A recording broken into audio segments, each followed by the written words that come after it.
বিগত 16 বছরে যারা বাংলাদেশের গণতন্ত্র পুনরুদ্ধারের জন্য, মানবাধিকার প্রতিষ্ঠার জন্য, ন্যায় বিচার প্রতিষ্ঠার জন্য, মানুষের জীবনে শান্তি আনার জন্য গুমের শিকার হয়েছেন, খুনের শিকার হয়েছেন, নির্যাতনের শিকার হয়েছেন, পলিটিক্যাল পারসিকিউশনের শিকার হয়েছেন এবং অগণিত মানবাধিকার লঙ্ঘনের শিকার হয়েছেন, তাদের সবার প্রতি গভীর শ্রদ্ধা স্মরণ করছি। আজকের আলোচনায় আলোচকরা বলেছেন, ওনাদের নিজস্ব অভিজ্ঞতা বর্ণনা করেছেন, প্রত্যাশার জায়গা বলেছেন, কিন্তু চ্যালেঞ্জের জায়গাটা খুব কম উঠে এসেছে।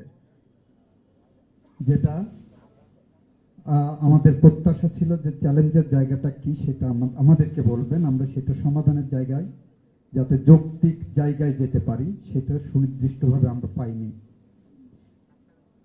আমার কাছে চ্যালেঞ্জের প্রথম জায়গাটা হলো জুলাই বিপ্লবে শহীদদের রক্তের বিনিময়ে যে চেতনায় উদ্বুদ্ধ হয়ে আমরা রাজপথে কাঁধে কাঁধ মিলিয়েছিলাম, সেই ঐক্য, সেই ইস্পাত কঠিন দৃঢ়তা, সেই কাঁধে কাঁধ মিলিয়ে হাতে হাত মিলিয়ে ব্যারিকেড তৈরি করার যে ঐক্য, সেই ঐক্যে যে ফাটল ধরেছে, সেই ফাটলটাই প্রথম চ্যালেঞ্জ। কারণ বর্তমান সময়ে এসে কেউ জমি দখলে ব্যস্ত, কেউ ক্ষমতায় যাওয়ার জন্য ব্যস্ত, কেউ পদ পদবি দখলে ব্যস্ত, কেউ নিজস্ব লোক পুনর্বাসনে ব্যস্ত, কিন্তু খুনিদের ধরিয়ে দেওয়ার জন্য, খুনিদের বিচারের জন্য আমাদের উপর যে পরিমাণ চাপ প্রয়োগ করার প্রয়োজন ছিল সেইখানে আপনারা ফোকাস করেননি। আপনারা যত বেশি আমাদের উপরে চাপে রাখবেন, আমরা তত বেশি এই বিষয়টাকে আরো সামনের দিকে এগিয়ে নিতে সচেষ্ট থাকব। আপনারা যত বেশি অতন্দ্র প্রহরীর মতো দায়িত্ব পালন করবেন, আমরা রাষ্ট্রের এবং জনগণের দায়িত্ব পালন করতে গিয়ে তত বেশি এজেন্ডা ভিত্তিক সাহসিকতা নিয়ে এগিয়ে যাব। আজকে যে ঐক্যের প্রয়োজন, ঐক্য ছাড়া সংস্কার সম্ভব নয়, সংস্কার ছাড়া যৌক্তিক কোনো বাংলাদেশ আপনাদের উপহার দেওয়া সম্ভব নয়। ঐক্য ছাড়া, সংস্কার ছাড়া এই বিচার প্রক্রিয়া দ্রুততম সময়ের মধ্যে করাটা কঠিন এবং দুরূহ বলে মনে করি আমরা। আমার কাছে দ্বিতীয় চ্যালেঞ্জ যেটা মনে হয় সেটা হলো, এ জাতি প্রত্যাশা করে বাংলাদেশের বিচার বিভাগ তার স্বকীয়তায় ফিরে আসুক।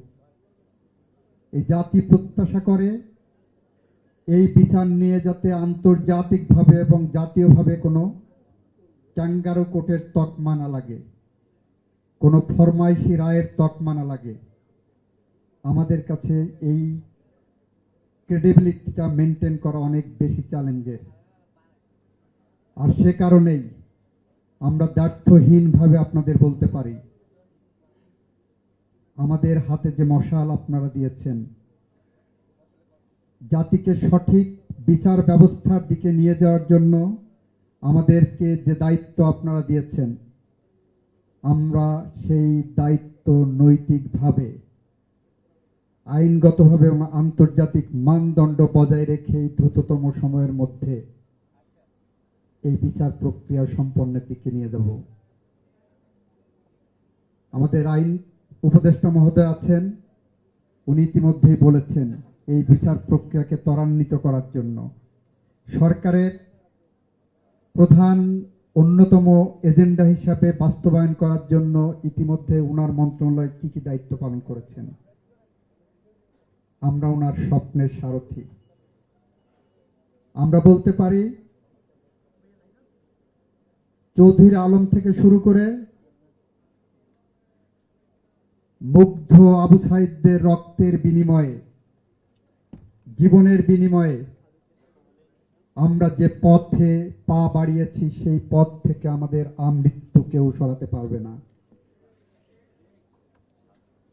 আমরা বাংলাদেশের স্বাধীনতার চেতনা যেমন বিশ্বাস করি, ৭১-এর মুক্তিযুদ্ধের চেতনা যেমন বিশ্বাস করি, সাংবিধানিক শাসনের কথাই যেমন বিশ্বাস করি, আমাদের সেই বিশ্বাসে নতুন করে আলো জ্বেলে দিয়েছে আবু সাইদ মুগ্ধ সহ অজস্র জানা অজানা শহীদ, যারা জুলাই বিপ্লব উপহার দিয়ে গেছে। আজকে একটি কনফিউশন তৈরি হয়েছে। Let it be very clear to all of you. একটা প্রশ্ন এসেছে, হর হামেশা অনেক মামলা হয়েছে, মিথ্যা মামলা হয়েছে, পার্সোনাল গ্রাজ এক্সপোজ করার জন্য অনেকে মামলা করেছেন, আসামির খাতায় নাম দিয়েছেন। এই মামলাগুলোর পরিণতি কি হবে এবং এটার সাথে যুদ্ধাপরাধ ট্রাইব্যুনালের যে মামলা, তার কোনো কনফ্লিক্ট হবে কিনা, আপনাদেরকে আইনিভাবে দ্ব্যর্থহীনভাবে স্পষ্টভাবে বলতে চাই, মানবতা বিরোধী অপরাধের যে বিচার ট্রাইব্যুনাল গঠন করা হয়েছে, সেই ট্রাইব্যুনালে 1973 সালের আন্তর্জাতিক অপরাধ বিশেষ ট্রাইব্যুনাল আইন 1973 সালের 19 নম্বর আইন, সেই আইনে যে মানবতা বিরোধী অপরাধের সংজ্ঞা দেওয়া হয়েছে, গুম সহ অনেকগুলো অপরাধের কথা বলা হয়েছে, যে অপরাধগুলো রাজনৈতিক উদ্দেশ্যে সিভিলিয়ান পপুলেশনের উপরে ঘটানো হয়েছে, তার বিচার হবে। সেটি স্পেসিফিক একটা দুইটা ইনসিডেন্ট প্রয়োজন নাই, ইন জেনারেল ওইটার বিচার হবে। এর সাথে ওই আইনেই বলা আছে, ডোমেস্টিক অন্যান্য লয়ে যাই থাকুক না কেন, ওইটার বিচার ওখানে হবে। অর্ডিনারি খুনের বিচার, নির্যাতনের বিচার, নিপীড়নের বিচার, গুমের বিচার, এইগুলো অর্ডিনারি কোর্টে হতে আইনগত কোনো বাধা নেই এবং সেটাও চলবে।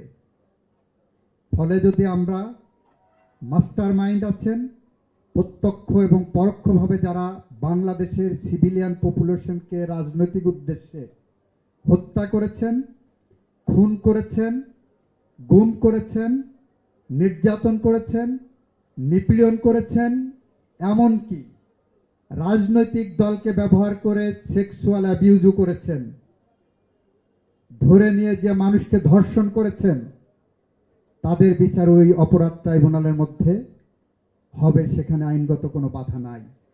সুতরাং এই কনফিউশন আপনাদের ক্লিয়ার হওয়া দরকার। গোটা জাতির সামনে অনেকেই প্রশ্ন আমাদেরকে ইতিমধ্যে করেছেন, আমাকে করেছেন। জেনারেল হত্যা মামলা, পেনাল কোডের হত্যা মামলা এবং এই মানবতা বিরোধী অপরাধের মামলা দুইটা সম্পূর্ণ ভিন্ন জিনিস এবং ভিন্ন আঙ্গিকে উপস্থাপিত হবে। আরেকটা বিষয় আপনাদেরকে আশ্বস্ত করতে চাই, রুলস অফ এভিডেন্সে যে বিষয় আছে, সেখানে বলা আছে, যেটা আমাদের অর্ডিনারি 1872 সালের সাক্ষ্য আইন আছে বাংলাদেশে প্রচলিত, যদিও ট্রাইব্যুনালের ক্ষেত্রে সেই সাক্ষ্য আইন প্রযোজ্য নয়, তারপরেও বলছি, সেই সাক্ষ্য আইনেও বলা আছে, একটি ঘটনা এবং একজন সাক্ষী যথেষ্ট, যদি সেই সাক্ষীটা সলিড সাক্ষী হয়। আরেকটি আইনি তত্ত্ব আছে, man may tell lies, circumstances can never. বিগত 16 বছরে যে পরিবেশে হত্যা করা হয়েছে, যে পরিবেশে গুম করা হয়েছে, নির্যাতন করা হয়েছে, একজন সাক্ষী না, আমরা অগণিত সাক্ষী পেয়েছি, অসংখ্য সাক্ষী পেয়েছি। আমরা